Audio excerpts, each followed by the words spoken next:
welcome to the Get At Gaming podcast, Get At Gaming Plus podcast. I'm Alex, I'm Ben. and we like to talk to you about all the fun news and video games and just whatever we buy. We just like to gloat in your faces and just be like, ha ha, I got this really cool thing and you didn't. Ah ha ha. That's what we do here. But you know what else we do? We also talk about things that we like, things that we've been watching, as well as just pop culture stuff, honestly, nerdy stuff, nerdy news, nerdy fun times over here. Some things we got for you today. Talking about Overwatch 2 debacle. Got the Mario movie came out, so we'll have that trailer running in the background for video people and talk over it. And then the big one I feel is Stadia closed and shut down finally. We have those and more as well.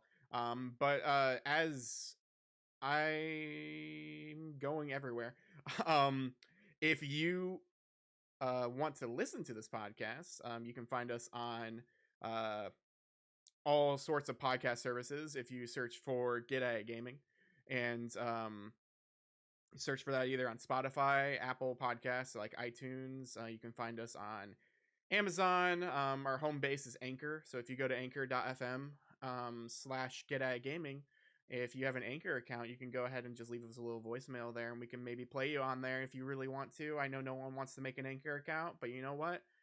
I know someone who has an Anchor account. His name is Zach. Maybe, hey Zach, I know you have an Anchor account. Leave us a voicemail, and we leave you one for you.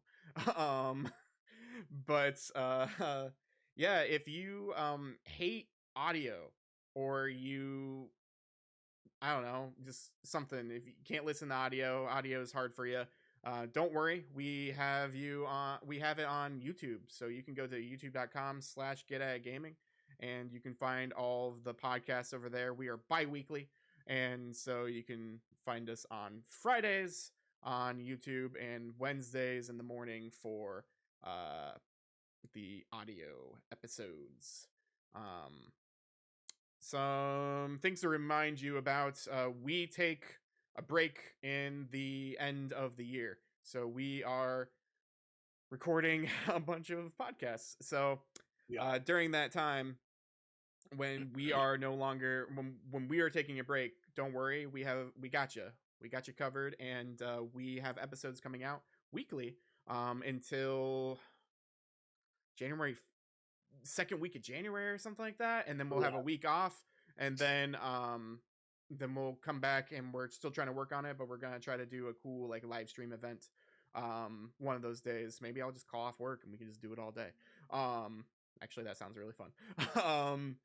But yeah, so what I always like to start the episode with is what we've been playing or watching, or just fun little things that we bought. I might, because I feel like we have a lot to talk about in this part of it, I'm actually going to split it up. So let's do what we've been playing and what we've been watching first. So yeah, I'm Ben. What have you been watching, or what have you been? Well, I'm not gonna do any spoilers, but I did watch Werewolf by Night. All right. Fantastic. I don't know the comic very well, so I don't know what all it entails. Mm-hmm. But the movie was great. Acting was, and I'm gonna tell you, this is rated R. It definitely is rated R. Mm-hmm. It had like a little bit of comedy, but everything was pretty serious. The action was great. I thought it was great. And it's only like 45 minutes. It's not very long. And so I would encourage everybody to go watch it if you have Disney Plus. It was well done. And I think the more people that watch it will get these obscure, I say obscure, but I don't know comics. We'll get these ones like Werewolf by Night, mm-hmm. and other ones if we just watch it. I heard it's doing quite well. Yeah, from what I've heard, it's doing quite well too. But to be honest, I didn't know it existed until like a day ago. Like I didn't realize it was a thing until I saw I almost said friend of the show. They're not friends of the show. Not yet. I saw Kind of Funny do a Kind of Funny in review thing, and it said like MCU in review Werewolf by Night. I was like, wait, what's this? And then I looked it up. Oh, there's something that came out on the 7th on Disney Plus, and I had no idea because I assume that stuff that comes out on Disney Plus is only Wednesdays or Thursdays, and that's it. Yeah, I've been meaning to watch it, but I never got around to watching it. And then, so I watched it today, and it is super cool. It has that old school monster, movie vibe, like Mm-hmm. Dracula and Frankenstein. It has all that vibe to it. Um, ultra violent, uh, super cool. I enjoyed it. So that's one thing I watched. One thing that I've not told Alex I've been playing because I want to surprise him is this little bad boy right here. So I started over the week .hack GU last recode. I'm about an hour or two into chapter 1. Okay. Uh, so it's so funny. So as it starts up, you meet people, you log in and you meet Yeah. people. I knew right away. I'm like, dude, they're gonna totally screw you over. Totally. Like I Yeah. knew it. And they did. And Yuri you're like, Lowenthal, the terror of death. He gets Samused and gets all of his stuff taken away. yeah. So uh I really, because I took a couple days off last week just Mm-hmm. to kind of like recharge my batteries and stuff like that. And so I started playing it, Mm-hmm. and I do like it. It's not like I watched you play. It definitely is like different. Now, granted, I'm still pretty early. I just Yeah. did the second mission where Okay. I met the other So two people. so the game that I played on stream and stuff, that was different. That was the old series. Yeah, So that plays more like an MMO, whereas this is still MMO in their world, but it's more of a, I don't know, an action RPG, like a Tales game. I would say like Tales of yeah, it has whatever. that feeling of that. Yeah. So I just started the second mission, and then I Okay. had to kind of quit for a little bit. Um, I've also been playing Costume Quest 2, Of course you have. It's and that time of the year. yeah, and I don't think I ever finished it. I feel like I'm close. Mm-hmm. Like I feel like I'm very close to finishing it. I almost want to boot up my PS3 just to play the first one Mm-hmm. because I don't remember finishing it. Now, am I gonna go and am I gonna get the platinum? Absolutely not. Like one of the trophies is you have to play as Candy Corn Mm-hmm. for like the whole game. I remember when those games came out and they were just a treat, no pun intended, but they were very creative and just very much in their world. I never owned it, but I played it at like a friend's house like constantly. Well, it's crazy because I remember like watching about it, and it's Double Fine, Yeah, obviously. But it Tim was like Schafer. it was one of the art directors had this idea, took it to Tim Schafer, and he's like, "We should do that." Mm-hmm. And it got a sequel. Now, I will warn you if you are looking for, if you want to, the only version that is playable right now on PS4 or PS5 is the second one. Mm-hmm. I think you can buy it for your computer. I think you can buy 1 and 2. It should be on Steam if I remember correctly. Yeah. Which it is like where you take turns, but you have to do like you have to hit a button at the right time, sort of deal. Or Like Paper Mario. yeah, very much like Paper Mario, which isn't too bad. Um, but I'm really, really enjoying it. And now that I'm like taking more time to read what people are saying, the jokes are pretty good. Mm-hmm. Um, but yeah, I'm really having a good time with that. And I'm trying to think what else. There was one more. Oh, I did restart Metroid Dread, and I have not gotten very far. I have that somewhere over here in Yeah, my stack of just loose cartridges. Let's see, I have that. I have Pokemon Diamond over here, Octopath Traveler, Luigi's Mansion, Fire Emblem, Poopy Game. We got Pokemon Shield and Mario 3D Collection or whatever. yeah. I actually started. I did. I think we have Diamond. I think is what we have. I can't remember which one we have. My son's been collecting Switch games for a while. He's up to like 30, 40 games. Dang. And so at one point, he was just buying them like crazy. Mm-hmm. He's got a couple limited run ones that are worth quite a bit now. We were at Disc Replay, and they literally had someone had brought in all their limited run, and they weren't priced right at all. Yeah. They're all it was the Switch games weren't priced right. The PS4 ones on par. So he's got quite a bit of those, and I thought about restarting it because that's easy for me to kind of play for a little bit and then do something else. You know, if I want to like leave and go, have to do something else, Yeah. I could jump in fairly quickly to that game and then jump out. Yeah. Yeah. Pokemon. Because he's a diamond, right? Yeah. Diamond is it was the remake that came out last year of old Diamond and Pearl, which were DS games, and those were some of my favorite games for Pokemon for the longest time. I really enjoy it on DS more, to be honest. So if you have a way of playing it on DS or playing Platinum on DS, that's the way that I think that you should play it. Otherwise, I don't know. Did you guys ever get Arceus? Did you ever play that? Yeah. Legend of Arceus? Yeah. We have 2 copies of it. Okay. So both my older sons have a copy. Okay. So they can battle each other. I haven't played it yet, so I have opportunities to play that. Okay. I think I've got like an hour into Sword or Shield. I can't remember which one. He's got both. I didn't really get into Sword or Shield. I guess I thoroughly enjoyed like the old DS one. Over the top and yeah. Just So you would enjoy Diamond. The Let's Go games, I personally don't like the mechanics of you're doing Pokemon Go on your Switch.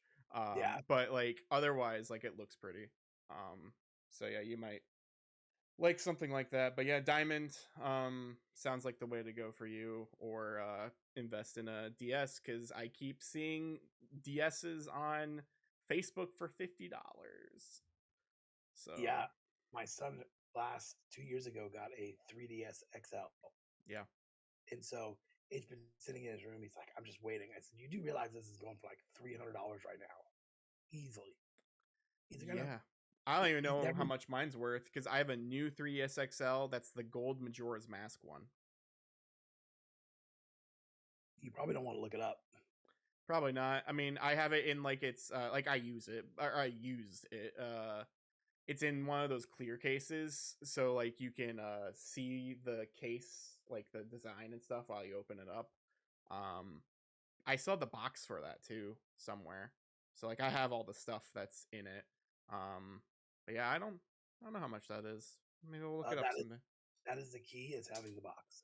Yeah, and for 3DSs especially, like 3DSs later down the line, they didn't have chargers, so you don't have to worry about giving them a charger or anything. So. Yeah. So, and I've seen them on Facebook, and the prices are kind of, especially the new 3DSs, the last ones they did because of the Switch. Yeah. But yeah, I've been playing it on my Animal Crossing Switch, and it's nice because I can play before I go to bed. Yeah. And then play until I get tired, and then just stop it. And then when I turn it back on the next day, I'm right there. Nice. And it's easy to save as well. Yeah. So I just gotta get to a town and get to a Pokemon Center and save, and we're good. So and plus I've played that game like several times, so I know what to expect and where to expect it. So that's not bad. The newest one, what is it? The new Pokemon? The new one's coming out, Scarlet and Violet. No, the one that came out last year. Was it Arceus? Is that what you said? Yeah, Arceus. Yeah, the one where you throw Pokeballs and do all that. My son got all the Pokemon in there. Like, nice. He was doing everything like shiny, so he's got everything. Yeah, it's really easy to shiny hunt in that game.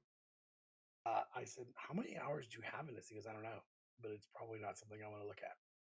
I don't think it tells you on purpose. I don't think now I can look at his Call of Duty because there's an app involved. I can see how many hours he's played of the Call of Duties, and that's kind of scary being a parent. But yeah. So, but that's all I've been watching and I've been playing. What about you, Alex? Yeah, so as far as watching goes, I've been watching, let's see, did that happen? Yeah, I guess it did happen. I watched Memories, which is a anime film that has like three parts to it.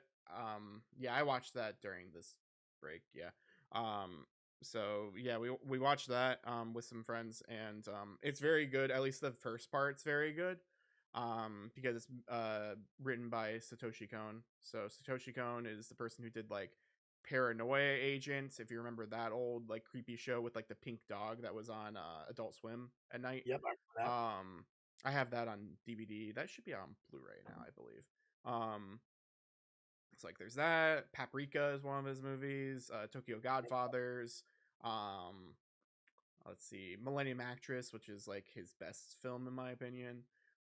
There are a lot of different things that he does, but he's mostly known for like horror or just like sci-fi, like uh unsettlingness, I guess I should say.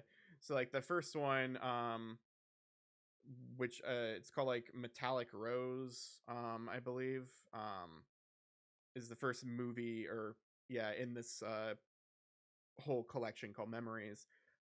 It's very sci-fi and um, kind of gives off a Metroid feel in the beginning. Like there's two people who like jump into like this abandoned facility, and there's other people on the ship, and they're like, all right, you only have so much time to be in here because the magnetic field or whatever is here, and you can only be in here for this amount of time, otherwise we can't get you back. And so they're exploring just like this abandoned facility, and like it just looks like a ballroom, it looks like a castle, it looks like the outside there's just like a bunch of holograms and stuff and like ghost types things happening. Oh, nice. And yeah, it's kind of eerie, but it's really cool to see.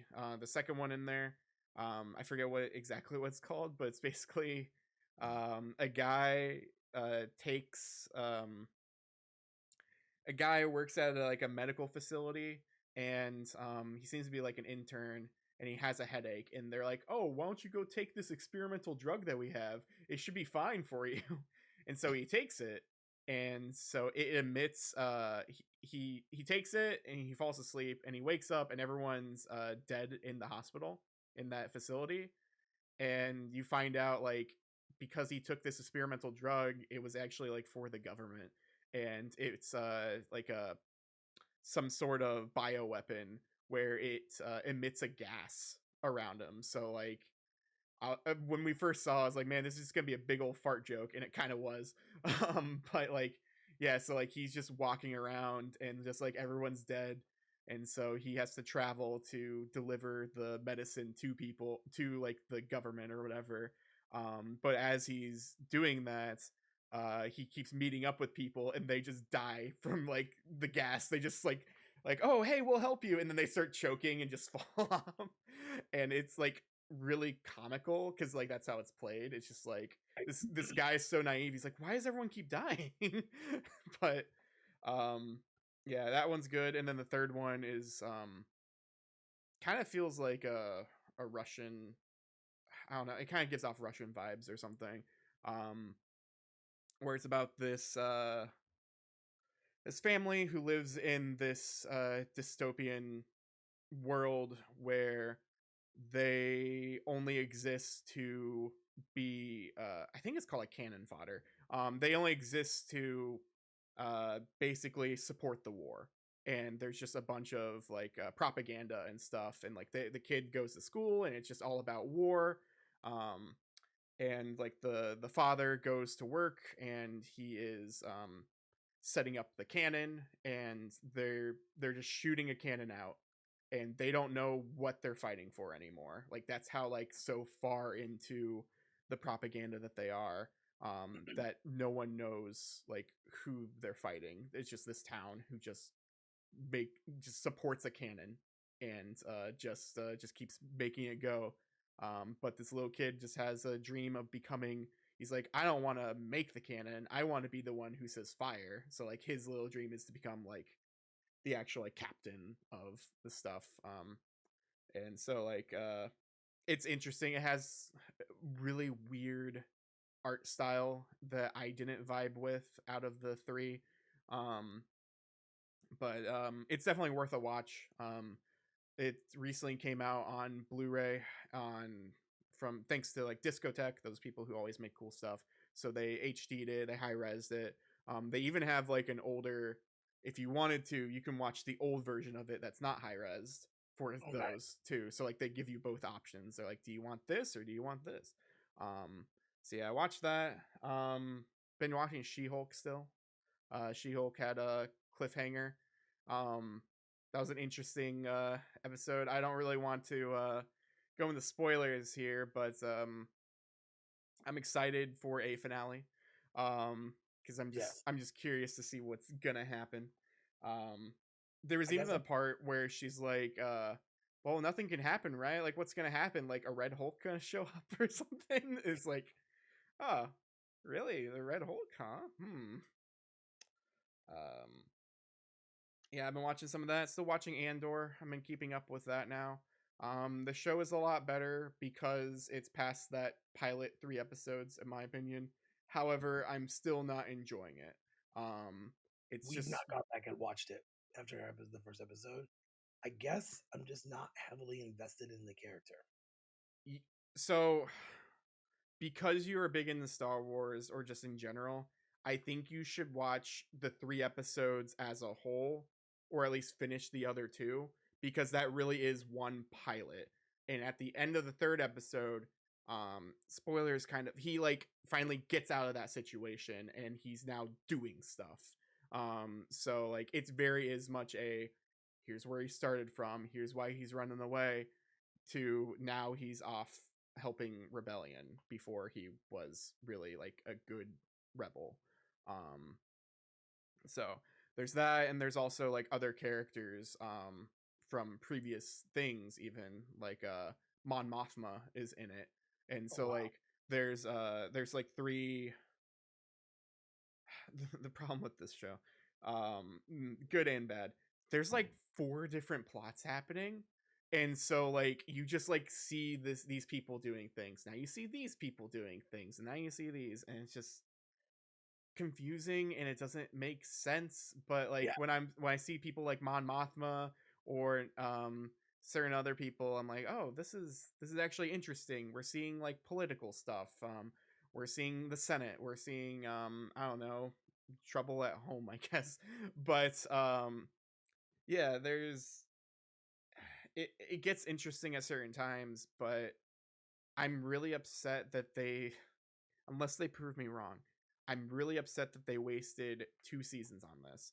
I hope, unless they fix it, I hope they just cancel season 2 straight up. Oh wow. Because I don't think it's worth it. I think this is worth less than the Boba Fett show. I at least enjoyed Boba Fett to a degree. Like, it was boring and stupid at times, but like I enjoy Boba Fett, and I enjoy his little side character woman, I forget her name, but like I enjoy them together, their chemistry. I enjoy seeing the Hutts. I enjoy yeah, that whole thing of taking over Jabba's palace. I think that's awesome.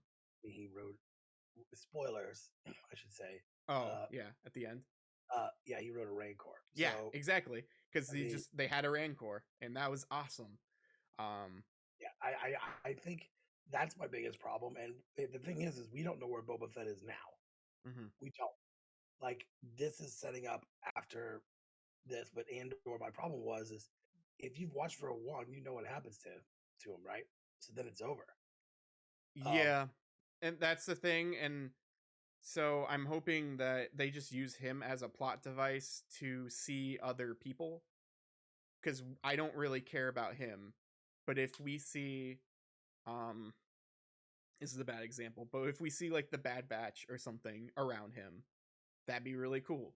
Or if we see like, I don't know, just people from Rebels, like before they were in Star Wars Rebels, or Ahsoka even. Like if we see those people, that'd be really cool to see around him, or at least hear from them in some degree.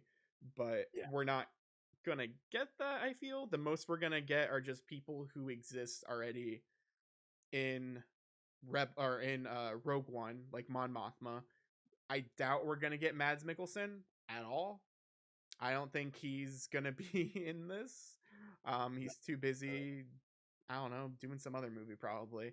I he was honestly one of my favorite parts of Rogue One.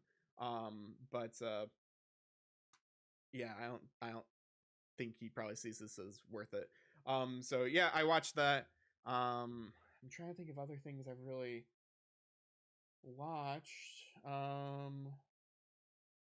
Yeah, nothing really watched wise, but what I've been playing, so kind of how you showed off Dot Hack GU earlier, I actually beat Dot Hack GU. Beat up to volume 3. Volume 4 is a brand new thing. It's an epilogue that's never existed before until that collection that we both have. And so I'm probably going to stream that, so I recommend you don't watch it. But it is it's like a 3-hour epilogue. Like it really is very like, here's story, here's some battles, here's story, you're done.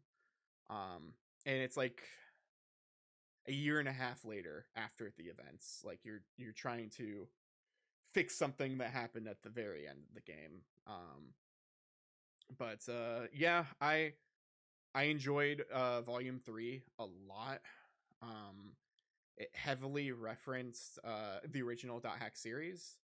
I don't think you would necessarily be lost, but it's really cool to be like, oh, this is cool because of this and that, and oh, this guy. Like I finally got confirmation like who certain people are. Like I've seen in Wikipedia articles and stuff, but people finally were like, ah, yes, 7 years ago I was at this thing. It's like, oh, you're that guy. That's awesome.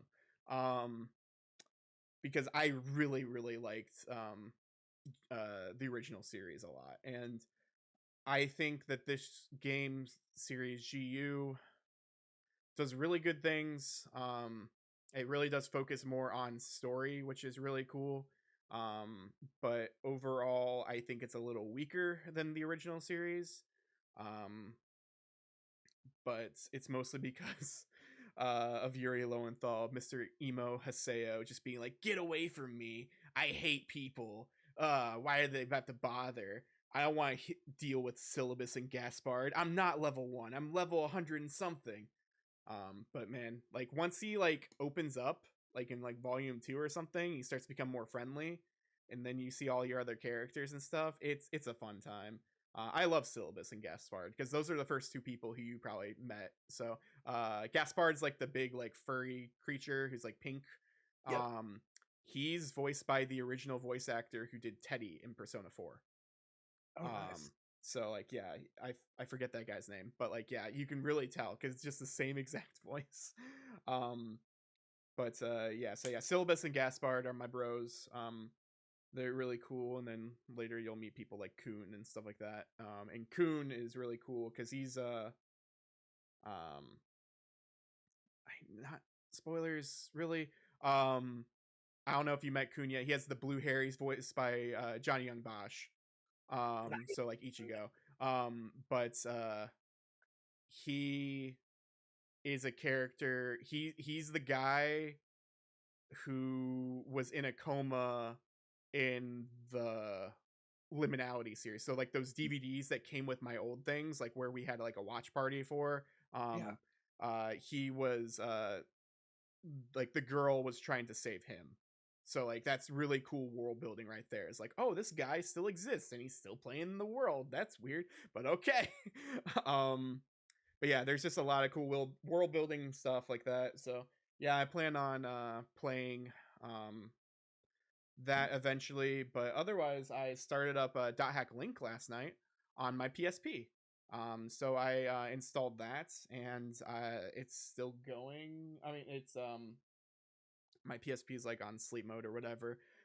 But I played a little bit of it, and It's interesting. It's all in Japanese, so I have to like kind of figure out what exactly to do. Like I know the rough of how to play because I've looked at certain stuff here, but as far as the actual like dialogue and stuff, I just hold up my phone. I use Google Translate with the camera, and then I just wait for it, and then it like translates the dialogue, and then I put it down, click X, and then do it again. And so like these games are playable.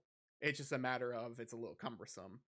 So at least thankfully, like I know what's happening in the actual like gameplay and stuff. I read all those tutorials on there with that.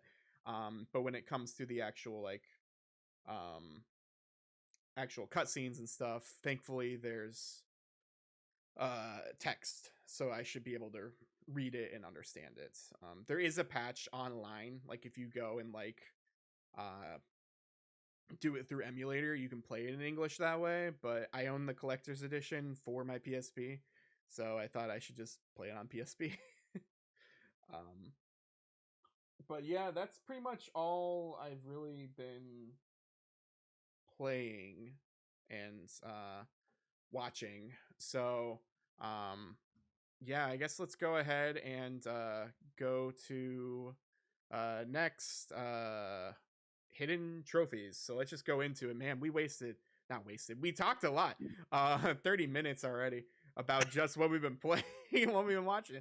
This is what you get when you get a bi-weekly episode where we have bots and played too many things and there's too many stories. Yeah, a lot of stuff happens, but And I'll go quick because I've got some things here, mhm. but I'll go like super quick. So, All right, yeah, I have like 9 things too. um, so first thing is I got this. You can't see it. It's a PSP 2000. Okay, is it a silver one? No, it's blue. Oh, ooh, that's fancy. So here's what's funny. So I bought it and it was booted, but there's no back. There's no battery. Mm-hmm. It says it works and plays. It seems the buttons seem pretty good. The joystick seems pretty decent. So I've ordered all that and it should be here this week. So it should be interesting to see there. And I happen to be at a store and I was like, let's see what they got, right? So I bought a couple games. Now I know there's like 800 and something games for the system just here in the United States. Oh yeah. I'm not going to collect everything. I'm just going to buy things I want or anything, things that look cool. So the first one I got was Star Wars, Okay. the Clone Wars Republic Heroes. I don't remember this, but I do remember having Battlefront. Yeah. Yeah, Battlefront on the PSP is really good. Yeah, so I haven't ordered those yet.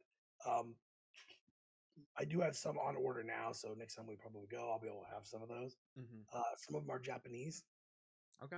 Because the consoles region, unlocked. Yeah, it's region free except the movies. So if you get UMDs, you won't be able to play English, or you won't be able to play American or Japanese depending on which one you have. Yeah, and I don't plan on getting any of the UMD movies. Yeah.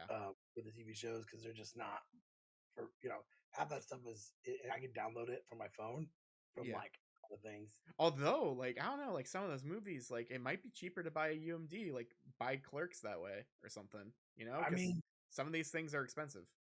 yeah, I just don't want to watch Clerks on my PSP. That's Just fair. me. That's fair. Although you can get that component cable, plug it in and then it can plug into a TV. I do remember that. I haven't ordered that yet. I need to order one. I want to. I had to order a back, a battery, a charger, and then a memory card. Mm-hmm. So I had to order all of that. So it's like, I should probably wait. I also got Transformers Revenge of the Fallen. Okay. And this one I actually owned. So this is how old this is. So it's World Championship Poker, Howard Leonard. So back in the day. Oh, I think I had that on like PS2. Yeah, so they came out on PSP, but if you can't see it, viewers, I was holding it up on the back. All these people in the back were famous poker players. Mm-hmm. This time, like poker had blown up. Yeah, and it was on ESPN. I remember that. I was playing like weekly games with friends, Mm-hmm. and so like it was like it was crazy. I have not played poker in a very long time. Same here. But I used to play a lot of poker with like family member, or like I would play it at like my grandparents' house, and then they would have people over, and we would actually be playing for money, and I would win half the time, and it was great because then I was like, I don't have a job, but I'm winning money. we used to do a $10 buy-in, Hmm. winner take all. And Yeah. so, you know, you have like 9 people. I used to play with a good friend of mine, and they were a lot younger than me. They were in their 20s. I was in my almost 30s. Hmm. And we would go play, right? And these kids were drinking like, I wasn't, they call them kids. They're like 25, 26. They were drinking pretty hard. That's kids. Yeah. And they're like, what are you drinking? I'm like, I'm almost 30 at this point, like 29. I'm like, no, I don't drink when there's money involved. Like, it's $10. So I would leave there. There was like 9 of them, right? I would leave there with a pocket full of cash Because every they're all single. drunk. Yeah. And so like they just stopped inviting me. But I had the first one of this, and it was cool because the main, these people like Annie Dukes and all these people, they're like bosses. So Hmm. you play them and you get the heads up. Yeah. So these are the 3 I bought. These are all complete. They're all complete in box. Nice. Um, I don't think I spent $20 on these, which is crazy. Yeah. Um, and so I've got some others coming. But yeah, this the PSP was only $30. So That's really good. yeah, I'm finding a lot of them where people don't even want to test them, and they don't have a battery, or the battery is just completely gone. Well, because the batteries, I remember I found that out. I don't know if I told that on the podcast, but it was a few years ago when I lived in my old apartment. I was listening to Kind of Funny or someone, and they were talking about like PSP batteries, like they're being bloated. Like there was like a news article about it. It's like, go check Yeah, your PSP battery right now because it's probably going to explode. And sure enough, I pulled out my PSP, and it was huge. And this was during the pandemic, actually. So yeah, it was 2020, and I had to go and call like Batteries Plus and be like, "Hey, you dispose of batteries, right?" Yeah, but we're not really open to the public. So I had to put it in a Ziploc baggie just in front of their door, and they would go and grab it yeah. to recycle it, because like they were one of those places that safely recycled batteries, because otherwise, like, yeah, that thing could just explode and I like think catch stuff on eventually, fire. I think eventually I will get a Vita, um, but they're dropping in price a little bit. So the average on a Vita is like 200, 210. I love my Vita. Yeah, so eventually I'll get one. But this was $30. Hmm. So this right here, all this together was like $50. I So will warn you, because I tried to connect to my internet yesterday to update the game. Our internet is too secure now to upgrade plug in into the PSP. So like you can't use passwords, whatever current password thing is. I think it only could do like WEP. yeah, Um so so like yeah, it's too secure now, so it's just like not supported. So because I looked at all of the Wi-Fi's around me, and it just said not supported, not supported, not supported. yeah, So yeah, I hope there's not an update for .hack that's like crucial, because I yeah, can't update my game. yeah. And I like I said, I'm gonna. I know I have my eyes on a couple Final Fantasies. They had the Final Like the Fantasy. Cydia and stuff like that too. I never really got into those, but Final Fantasy 1 and 2. Yep. Oh, and And then there's a, there's they did a remake of 4 on there, and then 4 yeah, the after years. yeah, and then there's the Final Fantasy Tactics, which I played a crap ton of, like Yeah, the War of the Lions, right? I believe so. Yeah, because yeah, the first Tactics on PSP, I believe, is the same one as the PS1. Yeah, So yeah, so yeah. yeah, that's So awesome. I'm eyeing those, and I'm not expecting myself to get like a large amount of these, but I will be only You buying say them. that, and then you'll just Yeah, have a bunch of them. I You'll mean, just one day be like, I'll just turn on whatnot at 12 p.m. Eastern and go to Elements with a Z. Go to their stream, and I'll just see myself go in there, and then all of a sudden I'll just see your name pop up, and I you'll mean, just be buying all those PSP games. I've already bought 13 Oh yeah, games. 6 of them now. 6 of them are Japanese, and I don't know if I'm going to keep them or not. I bought them, and I was like, If you have any good ones, let me know. yeah. So this guy was like, he was clearing out his inventory, and so these are like a couple Dragon Ball Z. There's a Bleach game. There's a couple Naruto games. Mm-hmm. But these are like worth way more than what I paid. Like Mm-hmm. he was like, it says give me an offer, and I really lowballed him. He's like, okay, Well, because that's the thing. For the longest time, and I loved it back in the beginning of pandemic, where prices were low, like really, really low in the very beginning, because people didn't want Japanese or anything like that. They just sold it for very cheap because they didn't know how to sell it. There was nobody wanted it at all. So instead of selling what it's worth, they're just like $10. Okay. yeah. Instead of 60. What's crazy is these are coming from Japan, Okay. so it's gonna take a while to get here. It said like end of the month is what it said. Oh But yeah. Yeah, for it's sure. through FedEx. That's how I knew it was coming from over there because it was the place I bought it from. But yeah, I just want to run real quick through what I got, and Cool. yeah. Awesome. Well, things that I got over the weeks. I guess the first thing I will do is I got like this training game for free from a drip stream, which is interesting. I've never done drip before, which is a new, similar to Whatnot application. They mostly do card games, although they recently started doing video games, and so there's only like 3 streamers on there right now, I feel like, for Oh, wow. video games. But they have free shipping, and they also don't get charged for shipping uh, for uh, for giveaways so far. Like if Oh, wow. so, yeah, they don't have to pay for that shipping. Um, I think shipping is going to show up here soon, like the 15th or something like that. But it's going to be cheaper than Whatnot shipping because they're trying to compete and be better than Whatnot in that regard. But yeah, to help out with it, the person who I always buy stuff from, Game Fox, he had a stream, and he also had he had like a buy it now where it's like, all right, I have only so many of these, go and buy them, and it was just a random DS game. So what I got was this game. I don't know if you can see it because it's kind of, oh yeah, the green screen's doing some stuff to it, but radio listeners, it's basically like a kanji brain training game for Japan. It's made by the IE Institute. So yeah, it's just one of those random educational games that there are just a ton of for the Nintendo DS. The next thing I got, which was at I keep saying book off. It's not a book off. What's the thing that we have? Half price books. Um, I got a Doraemon volume, like a manga volume of Doraemon over here. And the cool thing about this is that it is a Japanese and English. Oh, So nice. it's if you can see for video people, you can see how it says like we're home from the future, and then right above it, it's written in kana.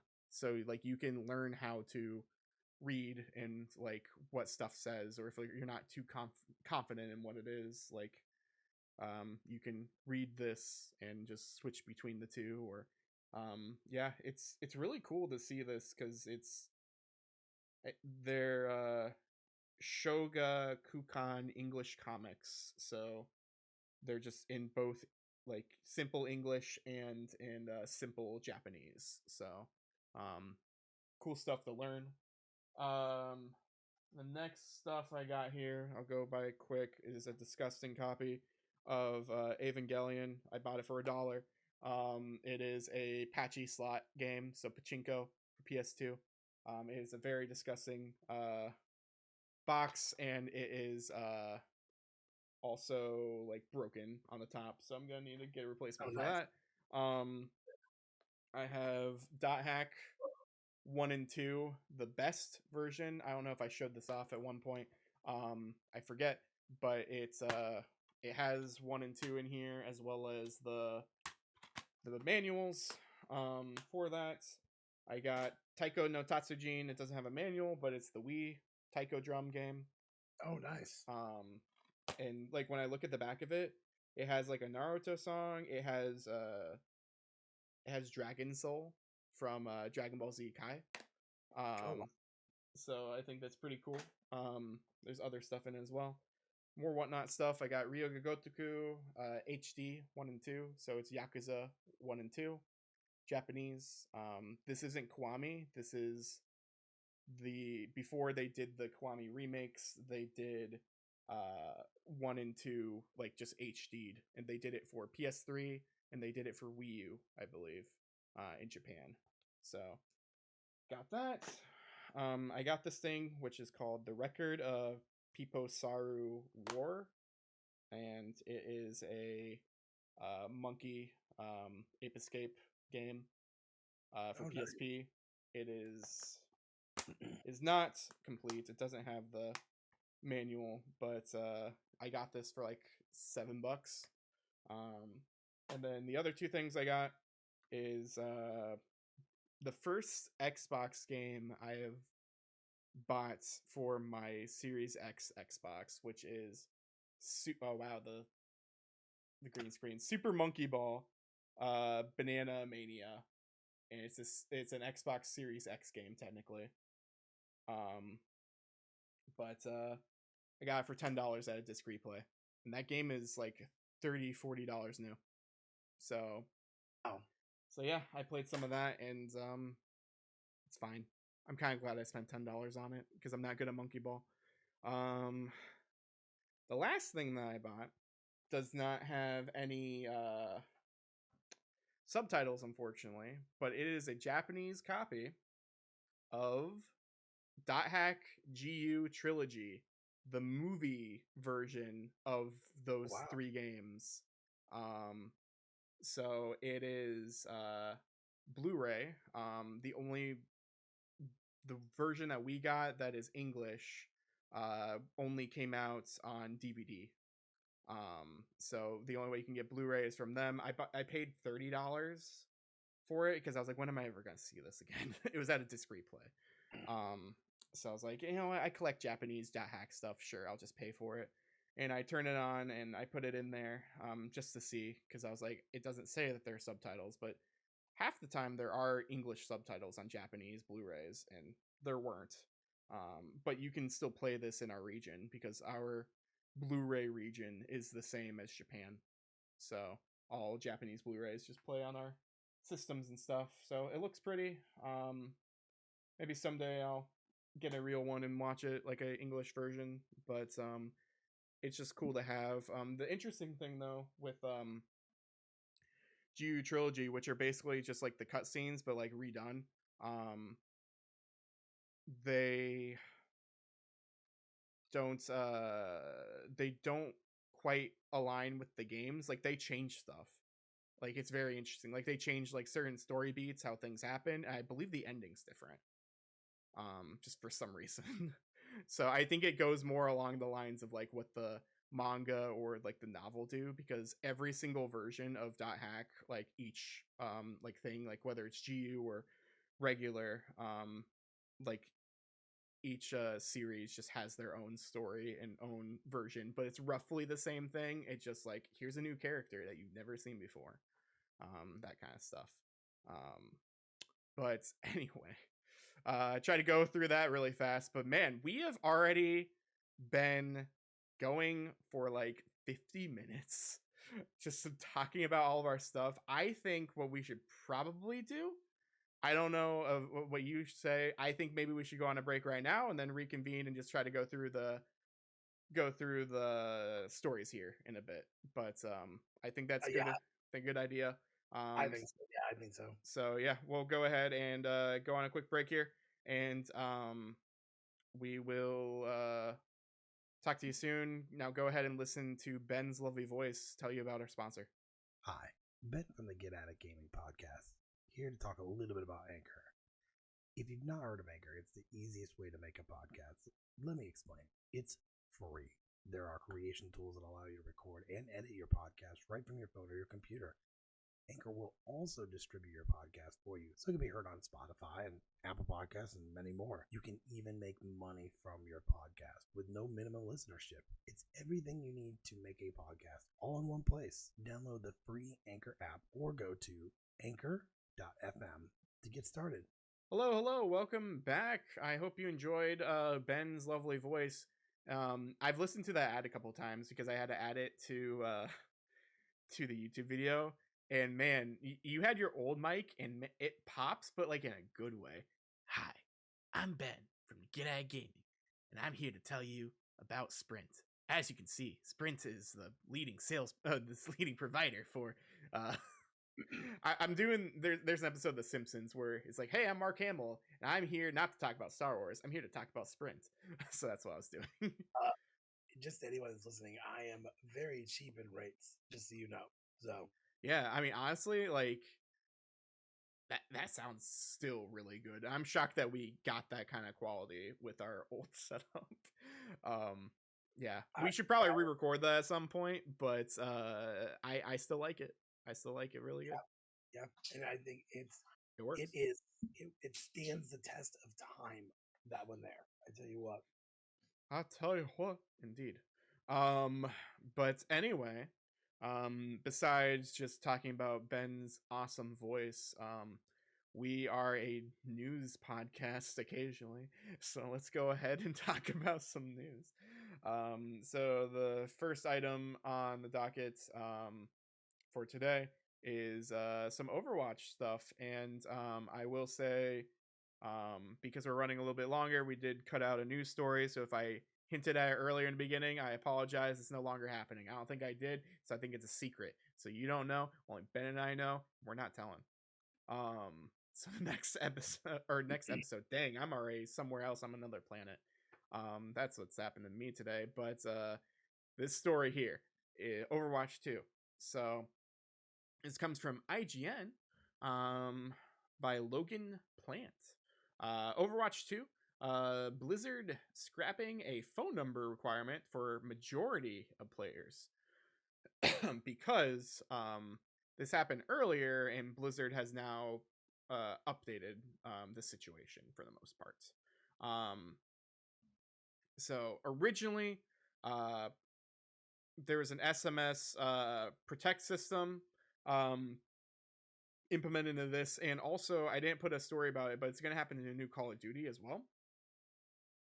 Call of Duty is also going to be using this since it's Activision Blizzard. And so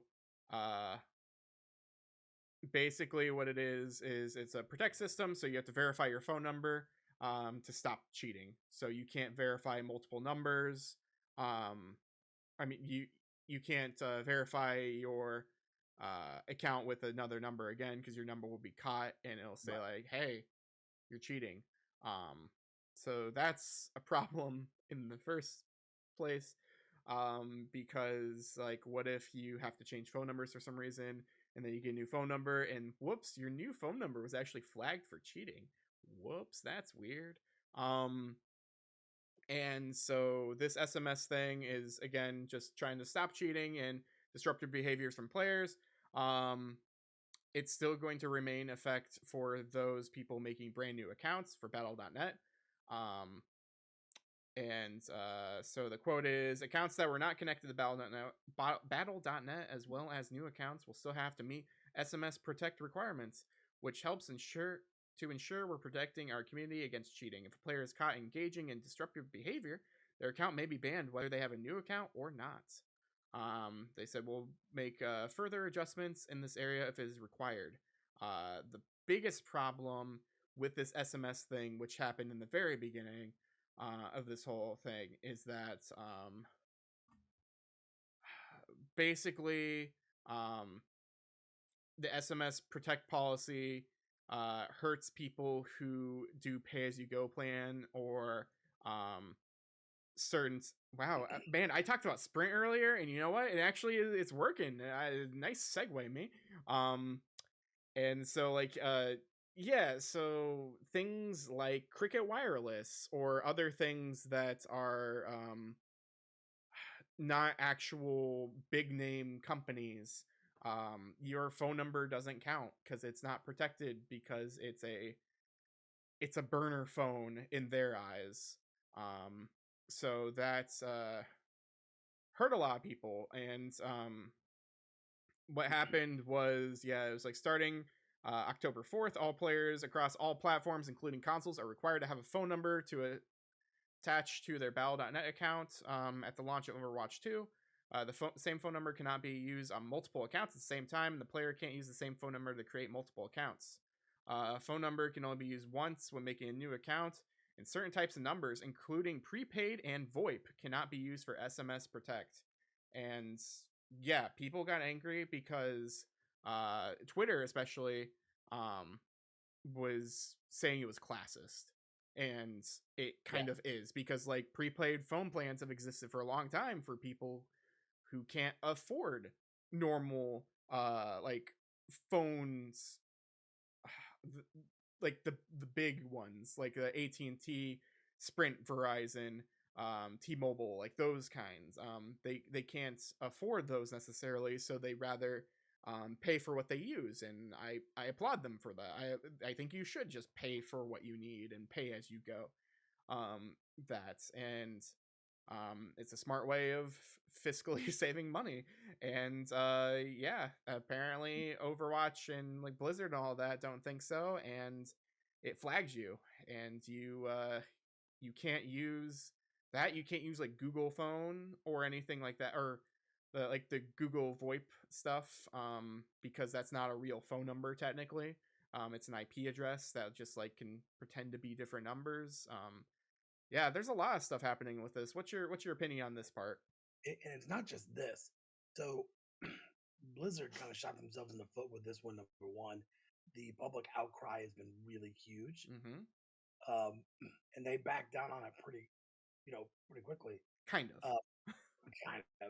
But I tell you, the other thing that they had a problem with was they got hit by hackers Yep. servers. And I was listening to Kind of Funny Today, believe it or not, from last week, and they said, the problem is you're waiting 2 hours to get into a match Mm-hmm. because their servers aren't up to par. They're not working very well. Um, this whole launch has been a giant mess. Um, Yeah. and people that played the first Overwatch, if they are not able to access their account anymore, all the skins, all the things that they got from their other account, they won't be able to access anymore. Because So they turned off Overwatch. yeah, Overwatch is now doesn't exist.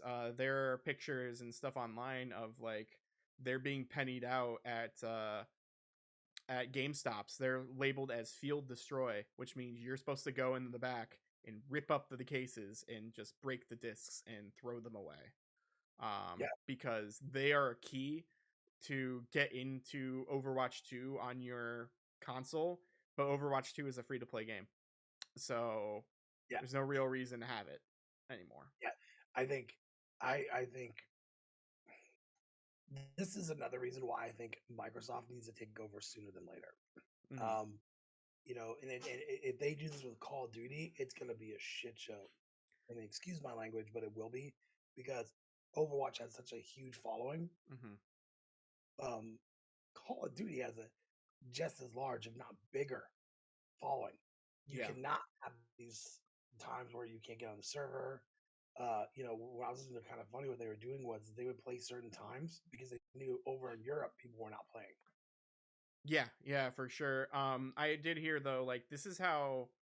I mean, honestly, DDoS attacks and all this kind of stuff happens at the launch of every game, regardless of the situation. So it's normally common to see this in the very beginning of a game's launch, but to also have that along with all this other stuff happening, it's not a good look for Blizzard, Activision, and all of that. So the thing that I'm interested in seeing most is kids. Like Yeah, honestly, like kids aren't able to play these games without a phone number, which is good and bad. So it's a good thing in a sense of like do what you want, have your kids do whatever they want. But if I mean The thing is, like, certain kids, certain ages, they probably shouldn't be playing Call of Duty online. They should just really be playing, like, if they are going to be playing Call of Duty or playing those types of games, maybe playing single player or something like that. Just because, like, the internet's scary. The internet is not a good place for kids to be playing online and just saying the foulest language. And so, um, having that lock there for phones and verifying phones is an interesting thing, especially like in your situation. I guess say that you had an Activision account, um, Activision Blizzard, and you need to sign yourself up for it, and then your son needs to sign up for it as well. Well, like, in that sense, you both have phones, you both have phone numbers and stuff that are separate. But if you didn't, and say that your son was playing and he got himself banned, and then you're kind of screwed because you were both playing. Yeah, and again, this is just Blizzard making really bad decisions. I think the last bad decision was they said when they were at BlizzCon, he goes, "What? You guys don't have cell phones?"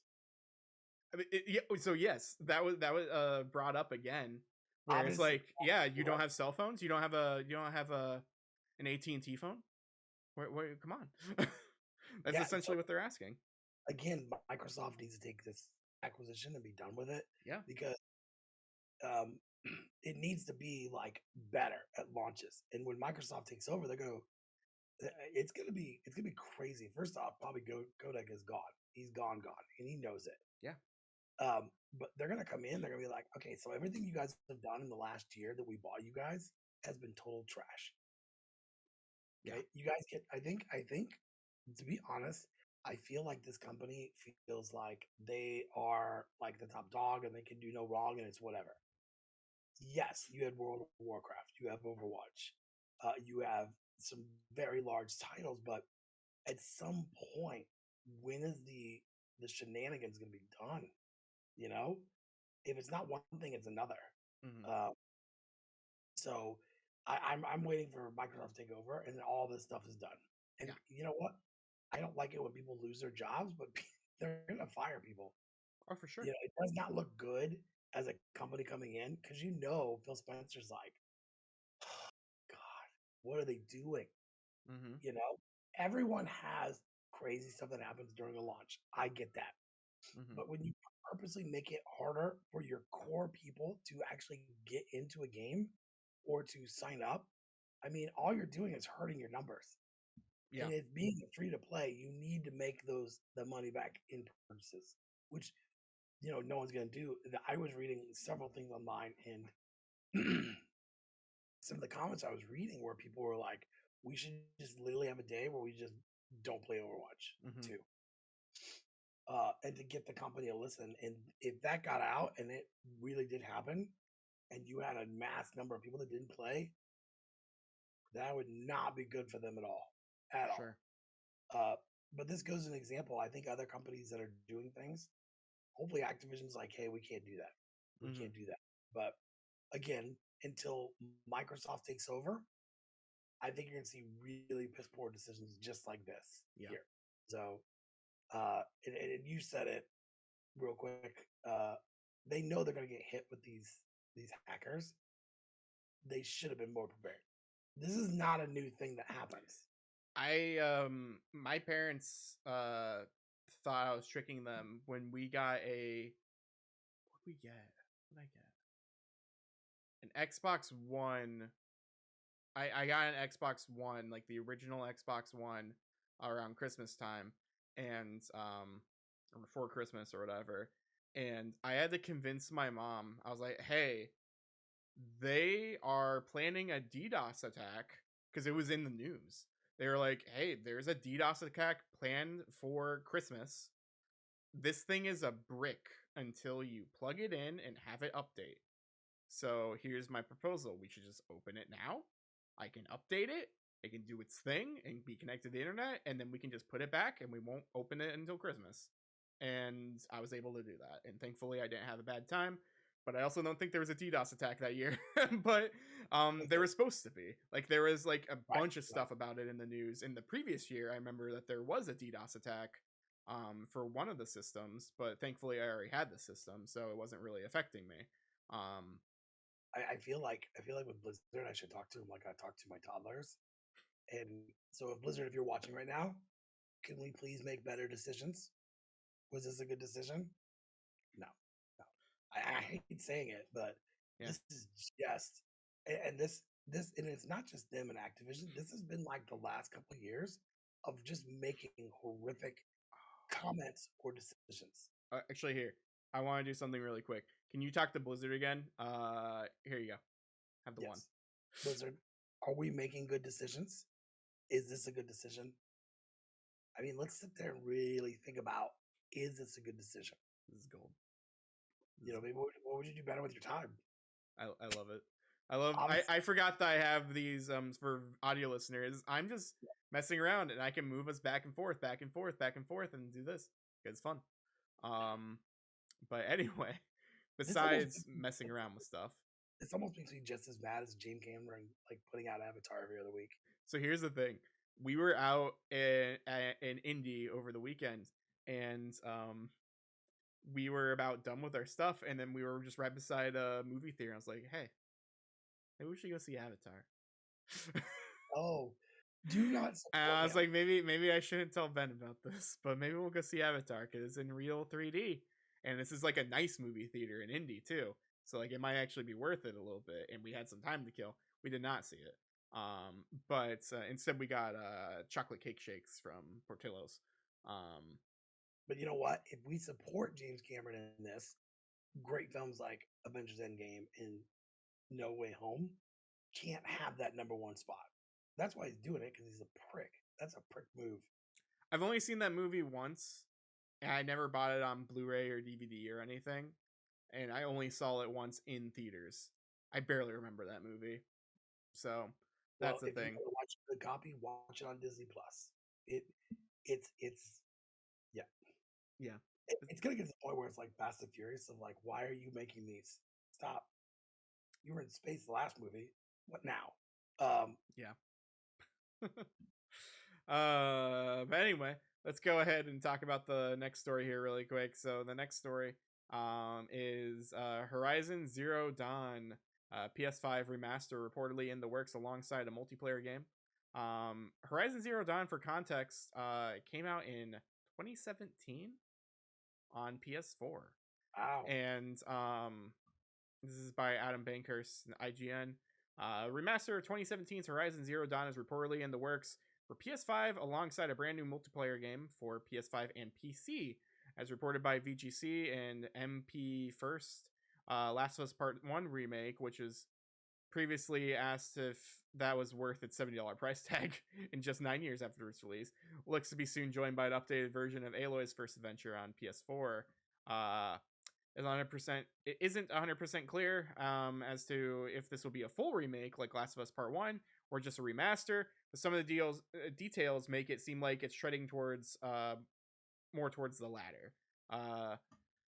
Reports claim the new version will add accessibility features, graphic modes, quality of life improvements to the gameplay itself. In a sense, it appears to improving the original with the added upgrades in Horizon Forbidden West. And Zero Dawn just recently, or saw a release on PC in 2020, and it added these features as well as like improved draw distance and frame rates and stuff.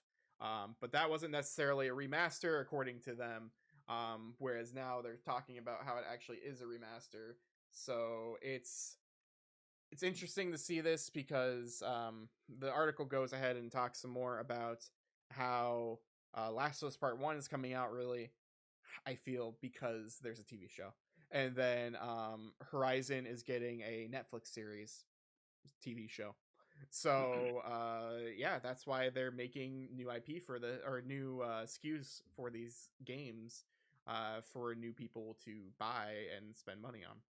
I guess my problem is you know, Last of Us did this already. It's a $70 price tag. They added multiplayer. and they've done an upgrade. And so we're gonna, I think, in the PlayStation realm, you're gonna see this. You're gonna see this now. Um, and I'm guilty. I mean, I bought Ghost of Tsushima director's cut, But but that had actual different content. it did, and it added more. It was actually a different game in certain aspects. Yeah. And then I bought the Uncharted. Um, what is it? I think it's 4. Like, And then yeah, something about yeah, Legacy of Thieves or something. Or no, uh, I forget yeah. what it's So called. I'm guilty of buying it, but these were not. So Ghost was an $80 game. Well, 70. And so I get it, but man, we just got to open the door to this because now everything is going to get a PS5 remake or upgrade, Yeah. which I think if you spent more time actually doing new games, we wouldn't be where we're at now, where we're like running into the holidays. We've got God of War on PS5, Ragnarok, but I'm gonna call it now. I guarantee in another year they're gonna have a God of War for the PS5 where we've made like updates or upgrades and whatever. Well, yeah, that's what they go along to say in this article here, because it's like Cyberpunk had its anime, and that made the game sell a ton for Cyberpunk, and then God of War is getting an Amazon TV series, and so yeah, we might see God of War on PS5, like the previous one that came out. Like we might just see it on PS5 remade. That's crazy to me. Yep. But As long as the price stays fine. That's my concern. Like if the price point is cheaper or like at like 30, 40, I 50 is where I'm cutting it. I think that's a fine price for it, but yeah, you can't charge 70. I feel like 70 is way too much money for something like this. Um for as far as like Last of Us Part 1 goes. Like Last of Us, amazing game. Awesome game. Just go buy it. Just go buy the remastered copy on PS4. It runs on your PS5 very well. which is hilarious because Horizon had a big problem because when they released the new one on PS5, it was $70, right? Maybe a little Yeah, bit and more. they had the upgrade. Yeah. Yeah, and then you could just buy the PS4 version and just get it upgrade you up. Yeah. So that was a big to do. And I The really, PlayStation 5, the system still does that. It only shows you if there are two versions of something and one is cheaper, it will only show you the PS5 version on their yeah. store. You have to go to the app or go to their website in order to get the cheaper version that has an upgrade. Well, and I wonder how Last of Us is doing with their because it's out, isn't it? Yeah, it's been out. And the part 1 game, yeah, it's been out. And I think it did well enough. It had really But good reviews. it had good reviews and stuff. But it is coming out. The show is coming out soon, so I feel like it's going to increase. It might go on sale as well, but I feel like the sales are going to increase once the show starts on HBO Max. Yeah. Um, anyway, the next thing I have here to talk about, I love how there's just random things here. The Boss Baby. The next thing we have to talk about here is the Mario movie, which yeah. Did you watch this trailer? A couple times. I don't know. There's a lot of back and forth because obviously it's Chris Pratt play Mario. Now, I will tell you things I did like. Jack Black as Bowser was freaking awesome. Yeah. Uh, and they didn't even. Oh God, that kills me. The guy that plays Luigi, he had such a short little glimpse there. Mm-hmm. Charlie Day. Charlie Day is hilarious. Anyone that knows me that It's Always Sunny in Philadelphia is one of my favorite shows. Yeah. And him and Danny DeVito are my favorite characters, Yeah. like of all time in that show. Between the two brothers that sleep with each other, they're great characters. But like he, I, I don't know. I think people are upset because they want the guy that originally plays Mario. right? Yeah. And I get that. But I thought the trailer was okay. Like I thought it Hmm. was good. I'll go see it. I can go take the kids to go see it. I think they'll have a good time with it. Yeah. I thought it looks really good. I think everything looks excellent. Like we're watching the trailer here, muted on video. So if you want to kind of see it on the video podcast on youtube.com/gaming, you can. And okay, so this is a thing that I don't like. I always hate when there's a stupid MacGuffin for movies based on things, and they're just like, oh, what does Mario have? Well, there's power stars. All right, cool. We'll make that the Infinity Stone or whatever. We'll make that the thing of the movie because he says I finally found it. Now who's gonna stop me? So it's like he's been trying to search for this just regular power star, which is kind of a letdown to me. Um, because that means that there aren't just stars everywhere. For one, but also a thing is that why didn't you do like the power stars like from Super Mario RPG or Paper Mario or Paper Mario Thousand Year Door? Like do those types of stars, which are more of like celestial things compared to just here's a normal power star and it has no importance here, Well, and I can tell you right now that or a single one, this, I guess. this was a teaser. It wasn't very long, but I guarantee Nintendo is taking all the feedback. Um, Yeah, People were hating on Chris Pratt. I don't know that you could do the guy that plays Mario in the games. I don't know that you could do a whole movie with him. you wouldn't understand them. Yeah, I don't think it would work. So you have to get somebody else in there to do the acting part. I'm not saying he's a bad actor. Mm-hmm. I'm not saying he's a bad voice person. I'm saying that you gotta have someone that can carry more dialogue than "Let's Well, go." Or speaking of more dialogue, Chris Pratt barely spoke in this trailer, yeah, and we're already judging him, being like he's a bad Mario. Are you sure? Because he barely talked. From what he said, I didn't really enjoy, but he only said one full sentence, and it was him walking, saying like a disjointed sentence. yeah. Because he was hopping on mushrooms. If we hear him like talk normally, um, that'd be different. It kind of sounds, I mean, like he's doing a Brooklyn accent to a degree. And people have pointed out, like, if you put a picture of Linda Belcher from Bob's Burgers, like the wife, and like if you just put a picture there and you just listen to him, and he's like, Mushroom Kingdom, here we come. Like, they're like, oh yeah, it's just Linda from Bob's Burgers because Oh, it's like Linda. a not great, uh, yeah, it's like a not great Brooklyn accent. Um, But I so think I I don't think know. we need to see a full trailer, not a teaser. Yeah. Um, I think because even with Charlie Day, you just had him running and screaming. But the thing is, Uh, though, the weird thing is like Kamek sounded really good. Like from what he said, like you got it right away. You heard Bowser say a few lines, and Jack Black was awesome, in my opinion. And you heard Keegan Michael Keys as Toad, and that was excellent. oh God, And yeah, like he like did like the scratchy like yelling voice, and then he talked kind of normal, but he landed that. Like he did very well on that part there. The weakest part of the trailer, which is why people are gravitating towards it, is Chris Pratt.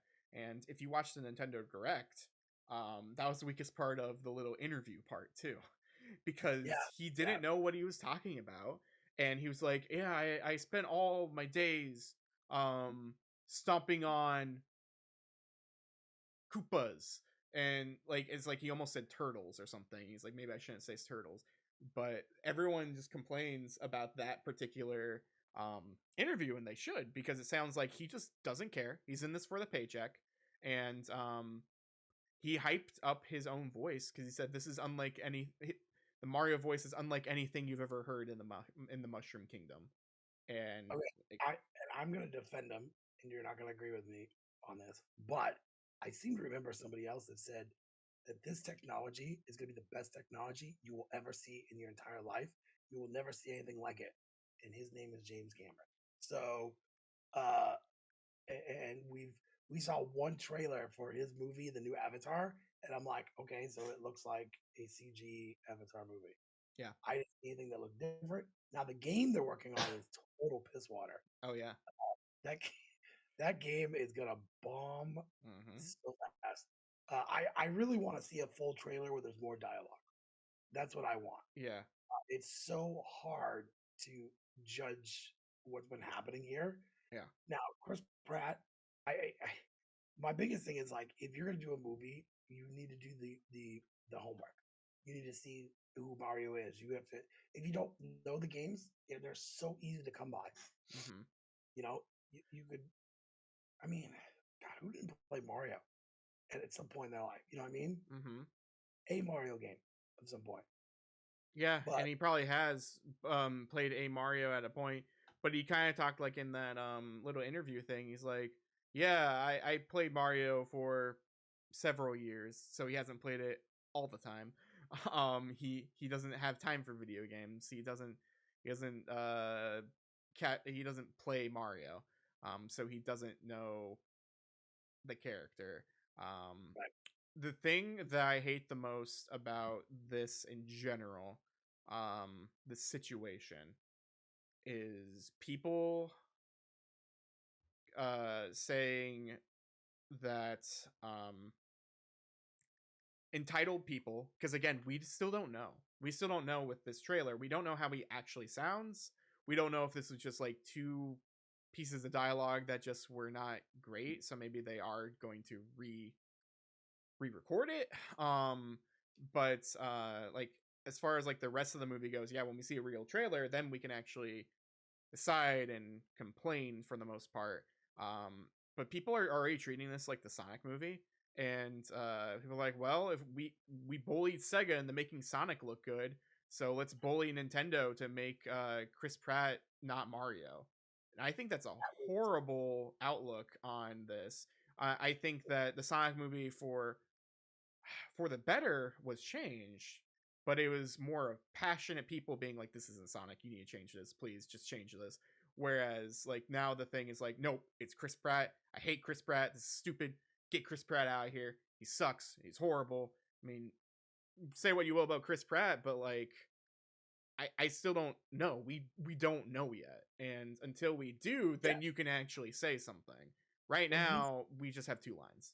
when we see like a full trailer, we see more dialogue, we see what's going on, we see more things, then we can make those comments. But that's Sega's now. Granted, Sonic needed to change, Yeah. but that's Sega's fault for just going, okay, we're gonna do a redo and changing everything. Because now you're right, people are like expecting like, I don't like this, so you need to change it. Yeah. Um, I I overall I thought the trailer was good. Yeah, Okay, I thought so too. I had no major problems. I want to see more dialogue. Mm-hmm. Not every movie trailer can look like the teaser trailer for Wakanda Forever. Uh, you know, Mm-hmm. so which is going to be a blockbuster film. But people were hating on that too. So I think people just, if it's not the way that they want it and they want it to be this way, that's when they're going to complain. I'm also curious to see. I wonder if they knew that Mario was the weakest part of this film, but they sent on Chris Pratt anyway, and that's why you barely hear him. That could be a thing too. Is that they just aren't confident with Chris Pratt, but they already have him. So like he might be good enough in certain places, but maybe that's why you're not hearing him as much as even Toad or Bowser or even Kamek had like a full sentence, like an actual full sentence that wasn't I don't know, him jogging like how Mario is currently chopping around. And yeah, we heard Charlie Day, Luigi like run, and they were dry bones, and that was really cool. He like ran into like a little abandoned mansion here, which is gonna show here in a second on this. Um, or I guess it's not a mansion; it's a castle. It's one of like the mid castles. Um, And I love Charlie Day. And yeah, I don't mind Chris Pratt. Now, if I watched any of his stuff that's not Marvel, not really? I've only seen Jurassic World, the first one, and that was it. Okay, yes. And you know what? I was one of those people that saw the last film that just came out over the summer. I liked it. Hmm. I liked it. And people were like, "Why did you like that trash?" Because I went into it knowing of what it exactly was. Running, people getting eaten by dinosaurs. Him like holding out his hand like Raptors, you need to stay down. Yeah, but that guy totally backfired in this movie, so that was good. Uh, So like I try that on my children, it doesn't work.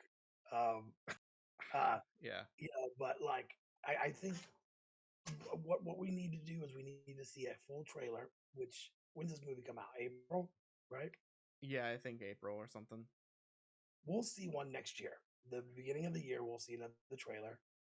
April Um, 7th. there'll be a better trailer. They're gonna probably go back and do a couple things different. Hmm. Um, but yeah, I think people should just wait and see that trailer. Now, if you don't like that trailer, that's fine.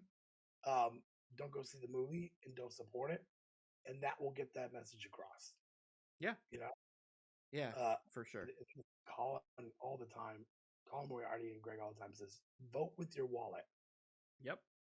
So don't go if you're like, oh, it's gonna be trash, then don't go see it. Yeah, don't go see it, but also you can express your opinion that you're not going to go see it, but you can't say it's a bad movie because you didn't see it as well. So like if it does end up being really good and you still don't see it and you still trash it, it's your problem. You have an invalid opinion at that point. You have the right to not watch it. You have the right to uh not pay for it. As far as not pay for it, not see it. You shouldn't be pirating. But yeah, if it comes on a streaming service one day, like, and you don't see it or whatever, then like, sure, yeah, you should give it a chance. Probably, it'll probably be fine. But yeah, this Mario movie, I'm definitely gonna see this. I'm gonna see this movie for sure. I watched the Super Mario Brothers movie with John Leguizamo and what's his face, Bob Hoskins. So like Yeah, I love that movie, and he was drunk during that whole movie. yeah. I didn't notice as a kid. Um, I love that movie so much. I always reference this stuff. It's like it's a bomb, or there's the part where they're getting their mug shots taken, and they think it's a laser because it's a laser pointed mug shot, and they think they're gonna get sniped and killed, and the mug shot happens. They're just screaming, "Are we dead?" There's a lot of good one-liners in that film. Like that movie is not great as a Mario movie, or the ending is like, oh man, Mario, you gotta come, you gotta show up with us. There's a problem. There's the problem in the kingdom, and then it ends. So like it was set up for a sequel that never happened. Um, but yeah, I mean, this movie definitely has real promise compared to yeah. that. I mean, once a year I watch the Street Fighter film, and I'm just like, this is garbage. But I still watch. Yes. I Yeah. still watch it.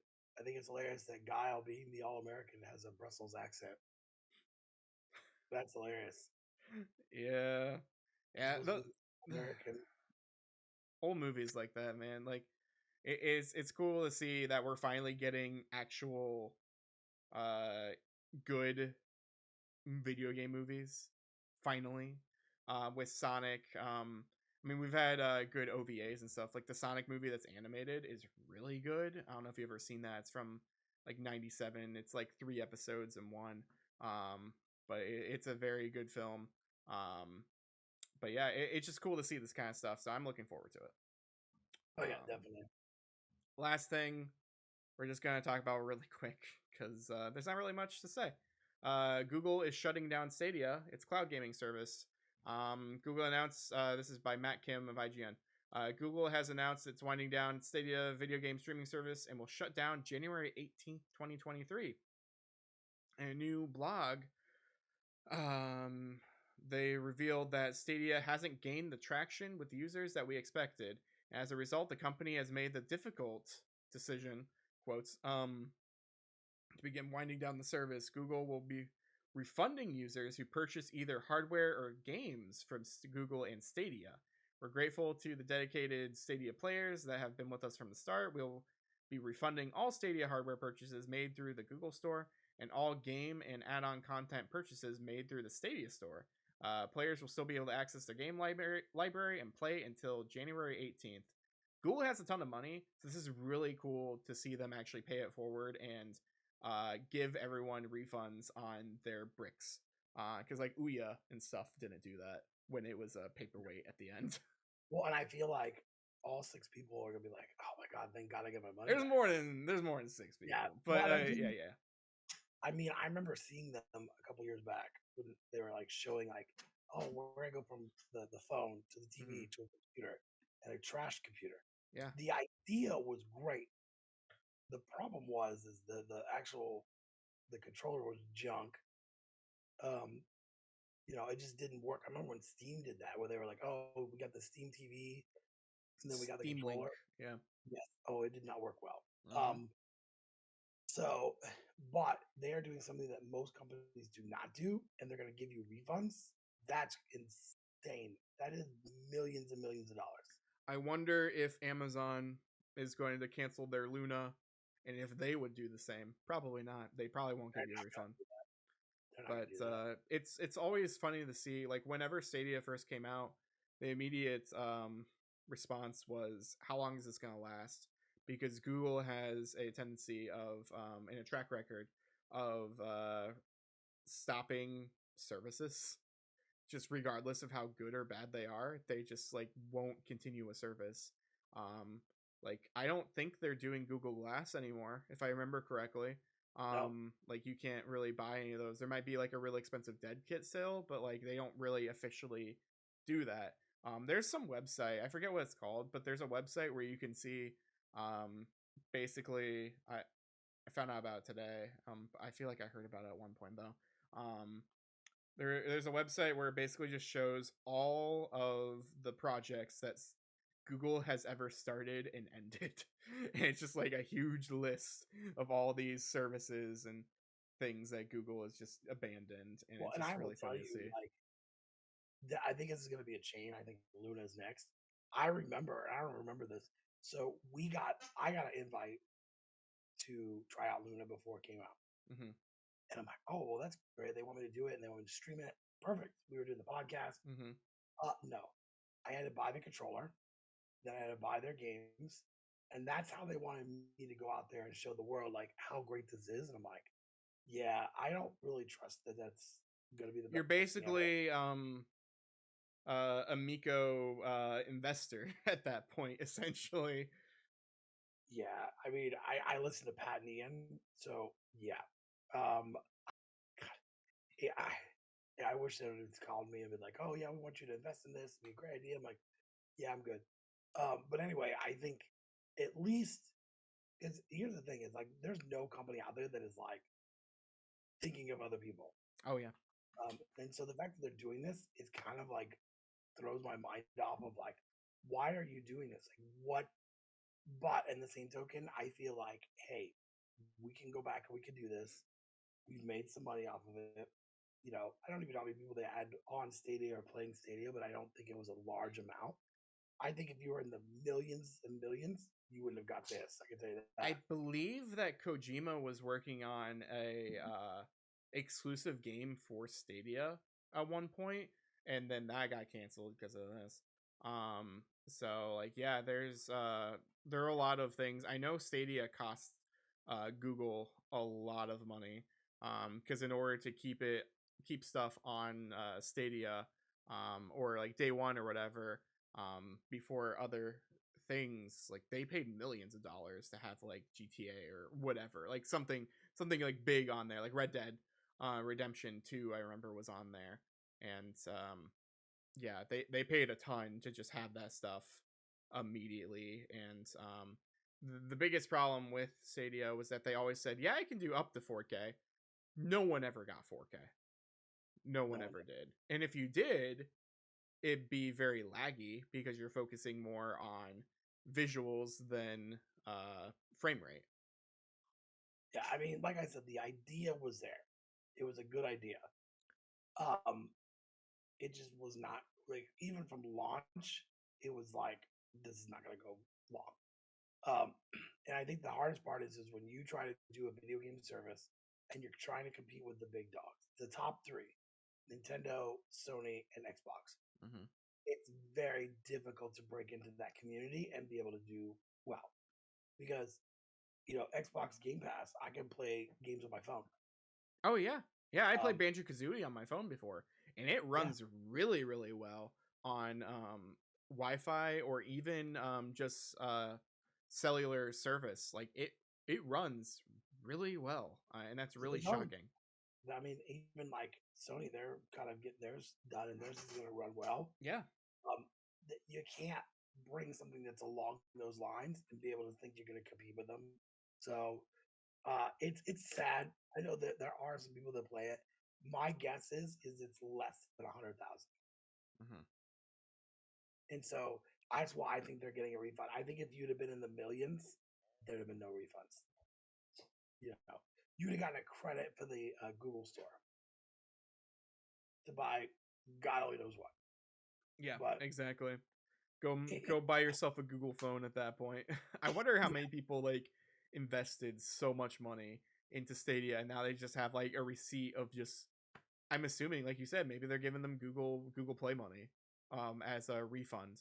I don't know how, because they don't owe you anything. They're just being nice. So yeah, they might just give you Google Play money.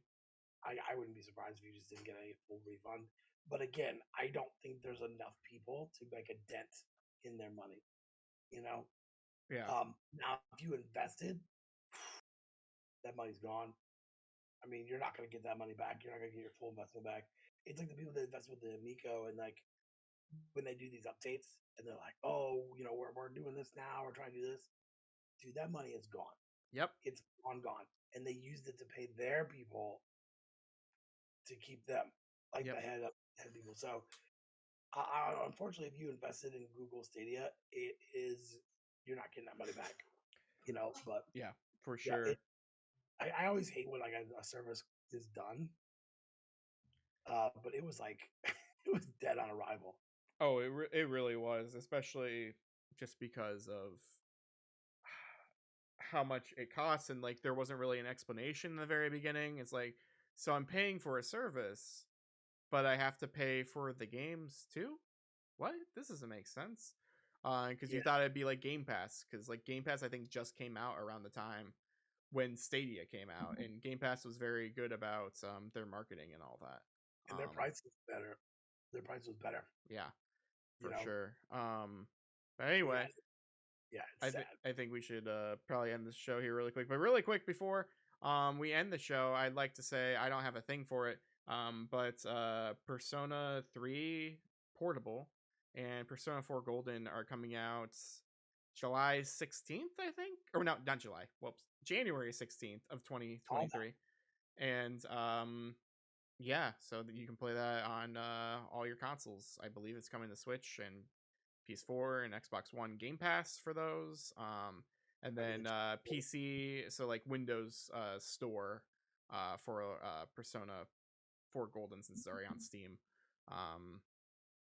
So yeah, get ready for those. I'm excited to play Persona 3 because it's gonna be a fun time. That's probably the cheapest way you will ever play that game. Yeah, that game's expensive now. Like Persona 3 Portable, like that's a $130 game. I have it back behind me over here somewhere. But yeah, that was a long podcast. This is probably the norm, to be honest, because we are now bi-weekly, so that means you get double the news and double the fun and double the stuff with one F, because we're like Oreos, we're pretty cool. But if you like this kind of stuff, consider hitting that subscribe button or follow, or however you do it on whatever platform you're on. If you are on any sort of audio system or audio services, you can go over to like Spotify, or you can go to Apple Podcasts, Anchor.fm. You can also do it through Amazon and iHeartRadio. I just remember that we're on there.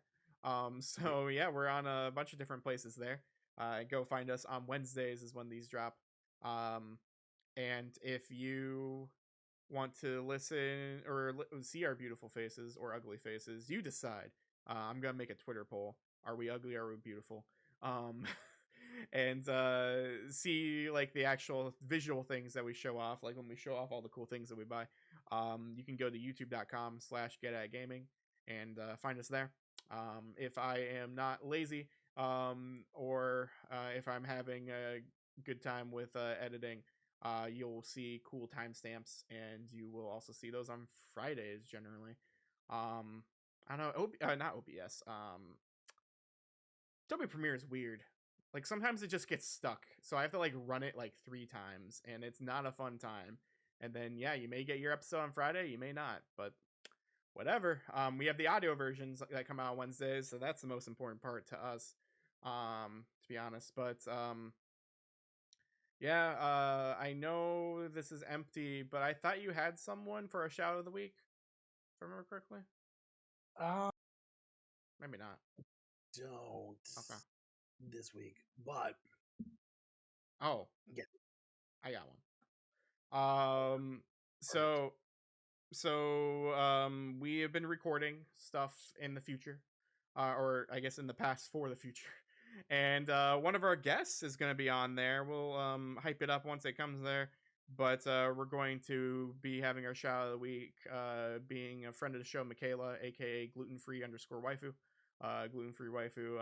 She streams on Twitch and all that kind of stuff. Has TikTok. You can just find her pretty much everywhere with gluten-free_waifu. Streams a lot of JRPGs and just RPGs in general. So if you like that kind of stuff, if you like her just talking, because half the time it's just her talking to her audience and her community, really nice community.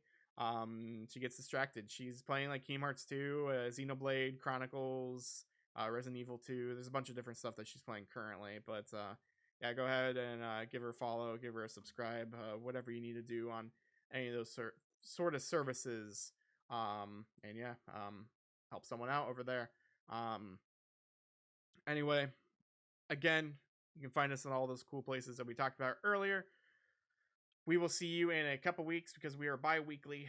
And Ben, do you have anything else to say to the lovely people? Just get at it. Get at it.